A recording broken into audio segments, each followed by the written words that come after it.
Um, we tend to think of the word quicken, not everybody, but like a speed thing, like go faster, like it has something to do with tempo or going faster, when really it's not. The word quicken means bringing to life. Um, and we're very familiar with the word. It's kind of a, an older word, so to speak, and often has been used even in scripture when referring to a pregnant woman, and the child quickened, within the mother, and that's usually how we've heard it. But it's a great word when it comes to spiritual principles. It's a great word when talking about, um, yeah, spiritual principles and practices, and that feeling, the quickened awareness. So it's not about, quickened awareness isn't about going faster or speeding up, but bringing to life, right? The life-giving energy of joy, of love, of smiling, lavishly smiling. When was the last time you lavishly smiled, at someone? And think about a child. Like, how often do we see a child and we just sort of automatically smile, and then you can feel your whole being quickens. Or the flip side of that is we see a child that's not smiling, and then we do everything we can to get the kid to smile. Like we smile and we get the child to try to smile, and then of course when they do smile, we smile bigger. Um, it's the power of the smile. I think I don't want us. I just really was. It was when I read this the other day. It just was quickened, within me. It really came to life. So as I smile, I lavishly share joy and love from my divinity. So hold that affirmation in mind as we as I talk about, be the longing. Um, and when I write the title, it's be period the period longing period, because I want the emphasis on to be the longing. And so I'm going to unpack that a little bit. And that's what the poem is about, because I'll go back to it, and I'll bring it up so you can see some of the words. Sometimes it's hard to follow things that have a lot of long words to them. But the idea of being the longing, and has been with me for a while. And one of the places that it became most alive for me was in the movie The Woman in Gold. I don't know if you've ever seen the movie. Helen Mirren stars in the movie. She's the main character, and it's a fabulous movie. It's a fabulous movie, and it's about a piece of art done by Klimt that was taken from a family during um, the Nazi occupation of Austria, I believe, and kept in a museum. And Helen Mirren is the main character who grew up at the painting, as a child, and her family had it, and it was one of many, many, many stories of millions of people that had art taken from them, and the Nazis kept, and it wound up in a museum. And over the decades, some pieces have been returned to families. So the movie is a true story. But there's this one piece, and everything about it is fabulous. But there's one piece right in the middle just really struck me because of the timing of it. And it's when, so Helen Mirren is a young woman, newly married. Her parents, she's in the living room. She's with her parents. Her parents are talking her into leaving. She needs to leave. If she's going to live, she needs to get out now from Austria. And her parents know that they will not be leaving, that this is the end for them. They won't see each other again.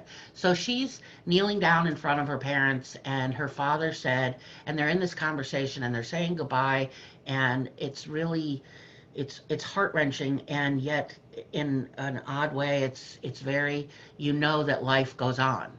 And he says to her, he looks at her and says, because he really wants her to know that it's okay, and that things work out, like, and we still do what we do, and things work out, but not necessarily pain free. So he looks at her and he says, we did everything we could to contribute and everything we could to belong. We did everything we could to contribute and everything we could to belong. And I happened to watch the movie. I saw it like on Netflix or something. So I actually had to hit the pause button and rewind and listen to him say it more than once. We did everything we could to contribute and everything we could to belong. And I had to do that because in the context in which he's saying it, it's, he wants his daughter to know that we did, what we could. But it became even more poignant for me when Ruth Bader Ginsburg died on Friday, because I think her legacy is this, that I did everything I could to contribute and everything to belong. And so then it also becomes a very powerful question for myself, not to, I'm, as good as the next person to look at what I'm doing and, I might have a day or a time where it's not enough and I didn't contribute enough or I didn't contribute in the right way or, every once in a while I have a little, niggling in my brain that gives a sense of inadequacy or unworthiness, and that's not what the statement is at all about. It's just about being aware. Like, so what have I done? Did I do what I could to contribute? And oftentimes it's a yes. And when it's a no, well, there's a place, a direction for me to go in. And what could it be? And then the other part of it is, did I do everything I could to belong? And not just belong, like for me to belong in whatever, but what did I do to ensure that others know that they belong? And I think that's a little bit of, where I have to do more of my work. The favorite quote of Mother Teresa that I've carried around in my pocket for decades is she says that if we have no peace, it's because we've forgotten that we belong to each other. If we have no peace, it's because we have forgotten that we belong to each other. And I believe what she means is that if there is no peace, meaning um, not just like if I have peace but you don't have peace, then we don't have peace. It's a tall order. I got to tell you, some of these spiritual leaders make you work hard, right? They're like, I want to contribute in a way that's meaningful. I want to contribute in a way that hopefully, someone's life is a little bit different. And I think we all want that. I'm not looking for grand scale Mother Teresa or Dalai Lama. But she poses the idea of, you know, have I forgotten? So if I know joy, but you don't know joy, then the joy is not complete. We have in Unity a very part of our cultural identity is this rugged individualism, which is great. I mean, a lot of our work is internal and solitary and individual work, and we can go a little overboard. That's only like half of the equation. I have the other half of the equation is the we part. So so that joy knows its completeness. Have I also looked at who doesn't have the sense of belonging, who doesn't have a sense that their presence here matters. So when I talk about be the longing, I'm starting with the word belonging, and in fact, even step back from that a little bit to longing. So one of our deepest human longings is the longing to belong, and what belonging means for me and others, and you discern what it is for you, but it's about being a part of things, to know that I'm a part of things, and not that I have to fit in everywhere, but just have a sense that I am a part of things. And I think we know often, cognitively that we belong with life, with all. I don't use the word belong in an ownership kind of way, or even romantically, or there's no power over or anything. It's just we're interconnected, right? We talk about oneness, and we talk about um, the interconnectedness of all life, and belonging is part of that at a deep, you know, emotional, intuitive wisdom kind of way. So belonging is this circle that embraces everything, all life. And if we reject any piece of it, then we interrupt that, and we can do maybe a little damage to our own sense of belonging. So to be human is to belong. We want to be part of things. We want to be invited in, right? When we're little, or some of the most horrible teenage things were when you watch, at least for me, when I would watch people being invited to parties and I wasn't. And I'm like, hey, what about me, right? To be invited in, to be welcomed, right? The Benedictine practice is about, the stranger at the door and welcoming in. It's also about being safe and being protected. Humans are hardwired biologically to be herd animals, to care for each other, to look out for each other. And I think we forget that sometimes. I think that, and not to blame or shame anyone. I don't know about you, but there are moments I get a little overwhelmed. This solo distancing in a pandemic there are moments and days that are hard, and I don't feel safe, and I don't feel protected in lots of different ways. And so I pause, right? I have to remember what, you know, what is belonging really about? Because it can get a little cloudy and then kind of have to wash off the window to see more clearly. So the belonging, I said it's one of the deepest human longings is the longing to belong, which sounds a little, you know, wordy, but belonging has two very fundamental aspects about life built right into the word. There's the being part of it, and then there's the longing part of it. So there's the being part of it where it's just the still, right? And there's the being and just being, present. It's the pausing, it's the noticing, it's the awareness, and then there's the longing. And the longing has more, or yearning, you might say, has more energy of movement around it. So um, just hold that kind of, think of the being and the longing as I kind of move forward. Um, it's really not about external things, external people, although, there's certainly having the sense of belonging isn't really about, doesn't come from external sources, really, or attachment to people or places, although it does inform our sense of it. But true belonging really comes from within.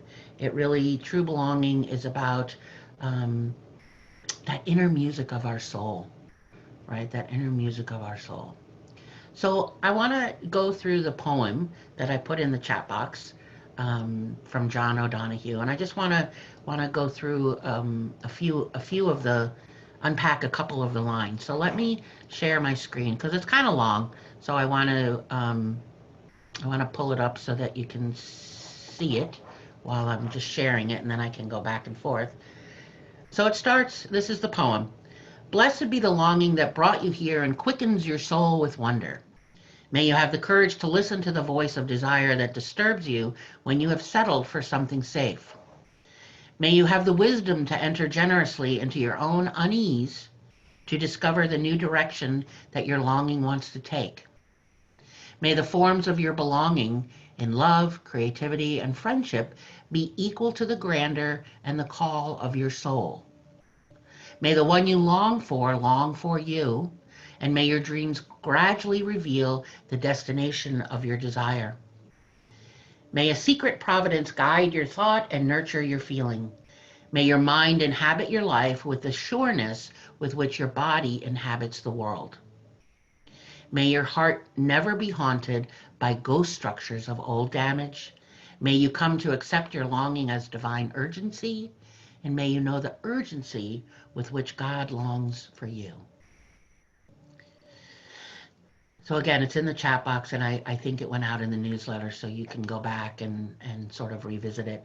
But I want to just take a few of the lines and unpack them a little bit more. Um, and the first one and the first line is the first place I want to start, where he says, "Blessed be the longing that brought you here and quickens your soul with wonder." And actually, these first three on this page here, may you have the courage to listen to the voice of desire that disturbs you when you've settled for something safe, and may you have the wisdom to enter generously into your own unease to discover the new direction your longing wants you to take. And what these first three lines reminds me of is one, I already mentioned it, the quickening, right? Blessed be the longing that brought you here and quickens your soul with wonder. I just love the word quickens because it's about bringing to life. It's actually an invitation to slow down, which seems counterintuitive or seems a little cognitive dissonance, because we hear the word quickens as speeding up, and yet to bring something to life, which is really what the word means I have to slow down. I have to pause. I have to breathe. I have to take a breath. I have to just sort of sit back. I have to be with what is, right? That being part. So keeping that in mind, like slowing down and recognizing the longing and then the soul coming to life with wonder. So these, and it moves me into the Gospel of Thomas, the second verse. And so these first three stanzas of the poem remind me of the Gospel of Thomas, the second verse, which says, we're used to hearing, and you've probably heard this before, that, we know from Scripture, seek and you will find, knock and the door will be opened, that. And yet, when you go back to the Gospel of Thomas, there's a little bit more to the seeking and finding. It's not just quite as quick as, seek and ta-da, there it is, it's yours. It goes a little bit deeper, and the way the verse from the Gospel of Thomas goes is seek and you will find. And seeking is that longing energy, that yearning, right? Seek and you will find. But then the next line says, what you find will disturb you. And like the second stanza here. And so our job is to, if seek and you will find, and what you find will disturb us. And by disturbs, it means something's unsettled, right? Something's amiss. You can look at it on a grand scale. We seek for racial justice, and what we find is just how deep and how wide and how structural it is. So what we're finding is disturbing us. Right? So what is it but bring it now back down to my own little world, to just my day-to-day life as well. Seek and you will find, and what I find will disturb me. So I'm seeking peace of mind. I live in a place that's very noisy, very noisy. So I'm trying to find some peace, some quiet, some calmness, but instead what I'm finding is disturbing me, and all my attention gets pulled to, I could sit at my desk and listen to the movie and follow along the movie that the people upstairs are listening to. So I can get hooked by that, right? Or I can, what is it that I'm longing for? I'm longing for peace. So first I get disturbed, but then I bring myself back to that quickening, right? So what is alive? Let me focus on principle. Let me focus on what is the power that I have. And that is I can bring my attention back to what it is that I need, what it is that I'm longing for. We have that capacity. So seek and you will find. What you find will disturb you. And then the next line says, what disturbs you will will open you to the awe and wonder. And that's what this last bit is. May you have the wisdom to enter generously into your own unease, to discover a new direction that your longing wants to take you. That new direction is the awe and the wonder, right? What's new, what's coming, what's different. I love that line. I like to know that I seek, I'll find, what I find will disturb me. What disturbs me will open me to the awe and wonder, right? Which is great, because that means I don't stay parked in what's disturbing me. Right? It moves me if I work with it, if I focus on that to be what I long for. And then how do I do that? I do that through my prayer. I do that through meditation. I do that through talking with someone. I do that through writing. I know, Jeff, all that writing stuff made you tired. For some, it's an outlet. So then I go to the next part of the poem, and where he talks about may the forms of your belonging be equal to the grandeur and the care of your soul.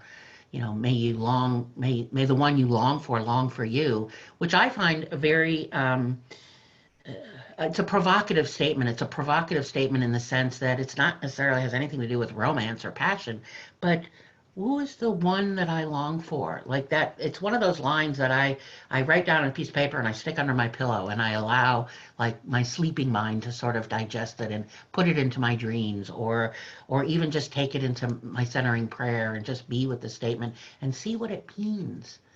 May the one that I long for me. And it's that, for me, it's become that we long for what I long for you, I long for me, and vice versa. So then a couple lines down, the last one on the page here that you see is, may a secret providence guide your thought and nurture your feeling, which reminds me of Myrtle Fillmore. Myrtle Fillmore talked about healing body, mind, and soul. And she said that when you feel it in your body, it's irresistible to the soul. So when I feel and nurture the feeling the way he says in the poem. And so when I feel that longing, and I don't mean longing in the sense of wanting, I can't have it, I want this, I want that, and it's out of my reach, but longing, that internal desire, that internal yearning, right? That's the activity of God for me. But when I'm in touch with that yearning and I feel it in my body, I can connect it to my feet, my legs, my arms, my head, where in my body am I feeling it? Myrtle says that it becomes irresistible to the soul, which means it's going to be played out. It comes from internal and it comes out. So that's why the title is Be the Longing. It can't help but if I tap into what I long for, and I work through that, right? Seek and you will find. What you find will disturb you. What disturbs you will open you to awe and wonder. And the last line of the Gospel of Thomas is, and you will reign over your world. And what that simply means is you have power in your world. Not any power over people, but power in my world. I have the capacity, I have the faculty of will to make choices, right? The faculty of strength, of power, of zeal, of love, to bring that longing into manifest form, to be that which I long for. And then the last pieces of the poem, one of my favorites is the very first line on the page there is, may your mind inhabit your life with the sureness with which your body inhabits the world. For me, that's a very powerful healing request. There are times for me in my life where I sort of disconnect from my body right here at my neck. And I forget that I can stand firmly in this world, like with my feet firmly on the ground, right? And stand there and be, in my power, in my strength, be a, as Myrtle Fillmore would say, a visible apostle of power and love and light, to be a visible apostle of power, love, and light. So when I feel that in my body and I know my body is inhabiting this world, I haven't checked out because I'm overwhelmed, because I'm stressed, because there's too much going on, because I feel helpless, because I'm sick of being alone, and I got a whole long other list. But when I know that my body is really inhabiting this world, then I check in with my mind. Is my mind inhabiting my life? Right? Am I in, am I paying attention to my mind, to my thoughts, or am I just relinquished responsibility and control of my thinking? Because I get to decide. And then the last couple lines I really love too. May you come to accept your longing as divine urgency, and may you know the urgency with which God longs for you.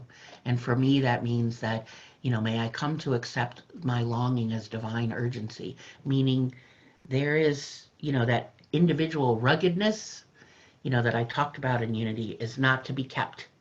It's not for me to keep secret within me, but rather take that energy, that power, that quickening, right, of the longing and accept that and then move it out into how am I being in the world, which is what I started with, with the Mother Teresa quote, if I have no peace, it's because I've forgotten that we belong to each other.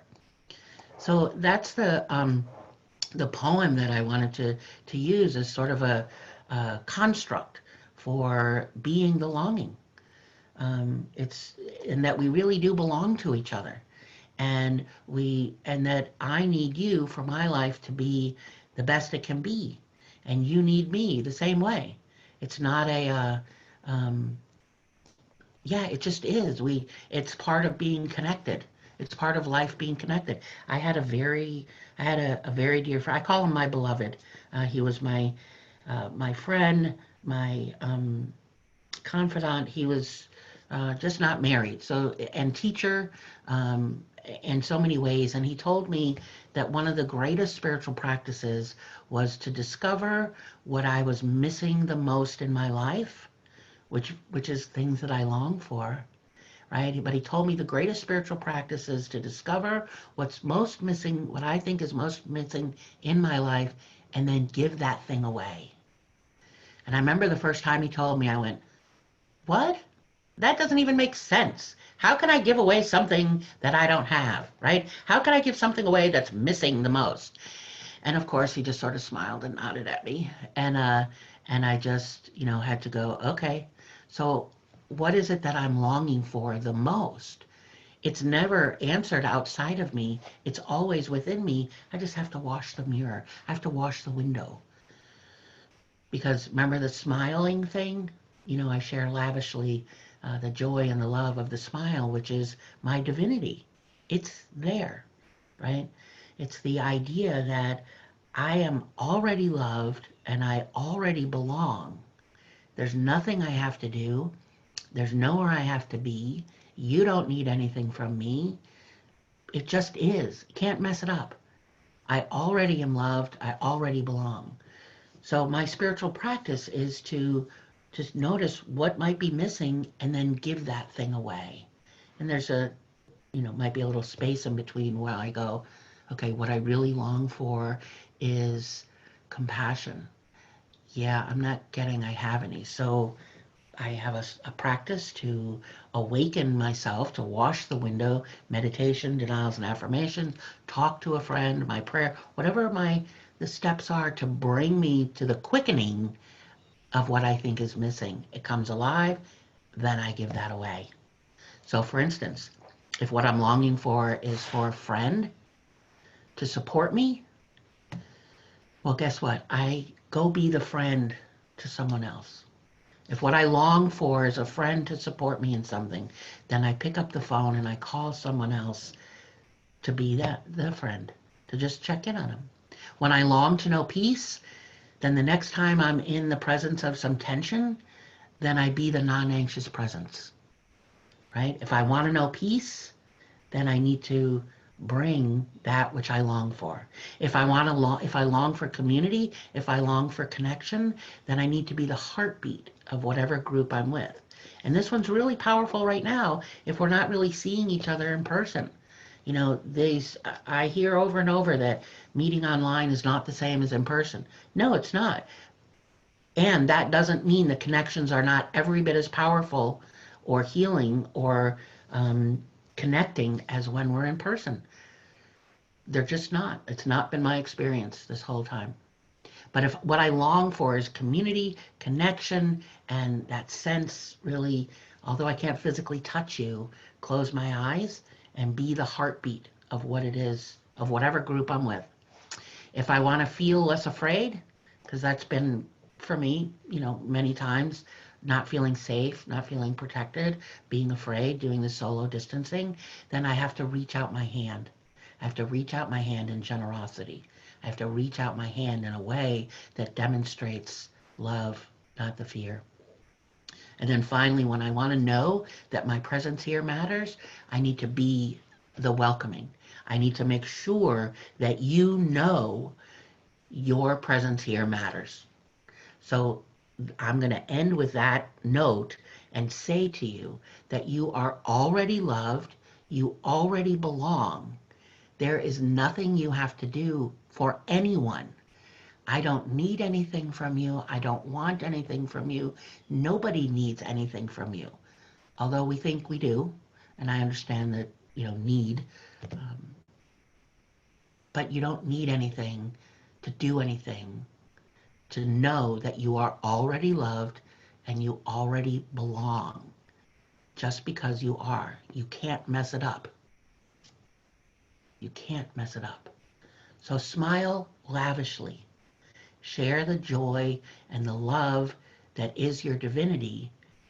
And just that smiling, that activity of smiling, brings you home to know that your presence matters here, to know that you belong, to know that you can be that which you long for. You can be the longing. So let's take that into just a brief meditation. Let's take the idea of being the longing. And if you're comfortable, just close your outer eyes.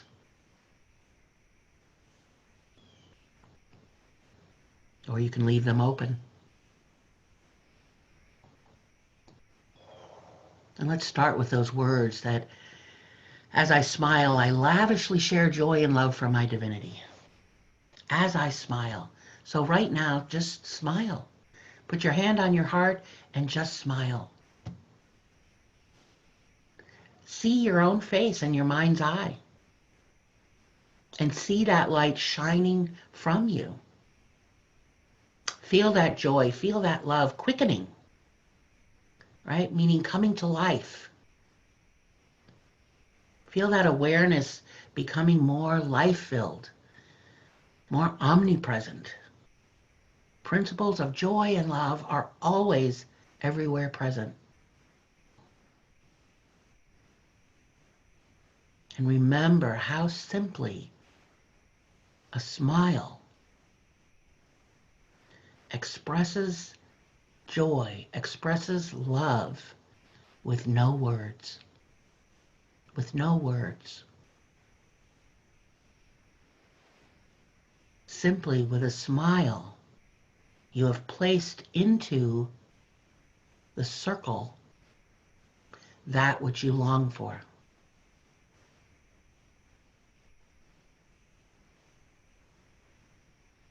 You have placed into the circle, whomever you may be with, that which you long for.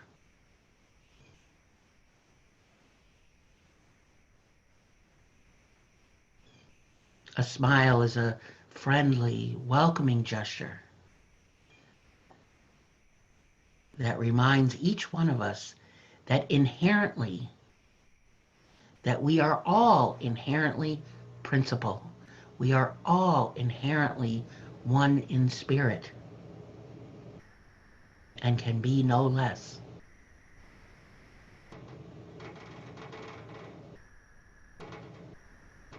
which is how I know that you are already loved and you already belong.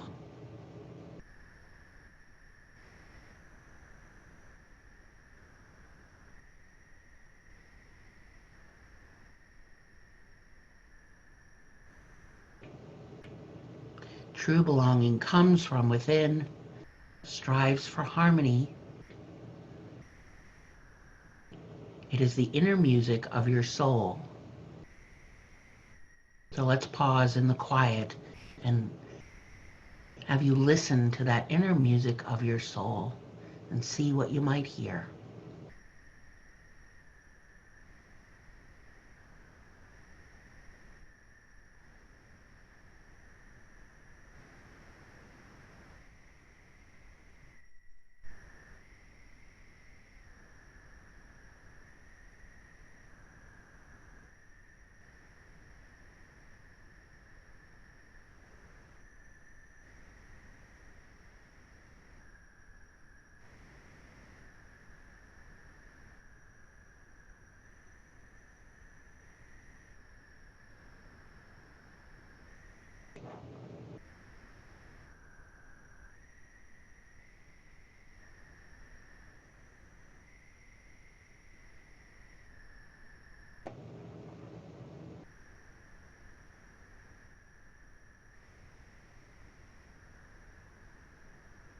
And may you come to accept your longing as divine urgency, and may you know that urgency with which God longs for you.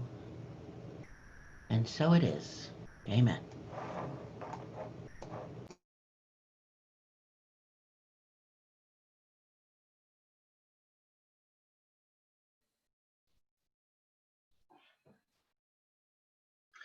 You have such a wonderful way of taking one word and having multiple visions and definitions and ways to think about it, inside out, upside down.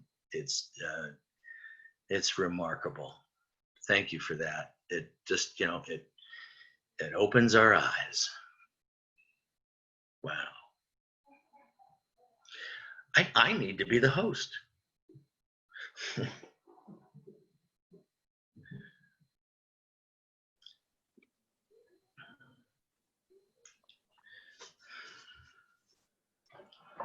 So let's see. Um, we, I'm not sure I'm getting it. Let me go into gallery view there. All right. Uh, we have come to a place where uh, we would very much like to thank Kelly for